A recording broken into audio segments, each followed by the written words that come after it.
Easy ways to make money online 2023. There are many legitimate ways to make money online, but it's important to be cautious and understand that some opportunities may not be as they seem. Here are a few ideas for ways to make money online in 2023. 1. Sell products or services online. One way to make money online is to sell products or services through an online store or platform, such as Etsy, eBay, or Amazon. 2. Participate in online surveys. Some companies will pay you to participate in online surveys, which can be a convenient way to make some extra money. 3. Offer freelance services. If you have a particular skill or expertise, you could offer your services as a freelancer on platforms like Upwork or Freelancer.com. 4. Create and sell online courses. If you have knowledge or experience in a particular area, you could create and sell online courses on platforms like Udemy or Teachable. 5.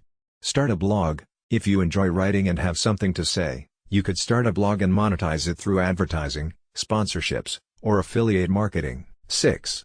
Sell digital products. If you're creative, you could create and sell digital products, such as printables, graphics, or eBooks, on platforms like Etsy or Gumroad. Remember to be careful when making money online and to do your research before getting involved with any opportunity. It's important to only work with reputable companies or individuals and to protect your personal information. If you haven't subscribed yet, click the button now so you don't miss out on my latest videos. Make sure to click the link in the description below if you want to learn how to start an online business. The next video coming up has information you will find helpful. Click to watch it now. Thank you for watching.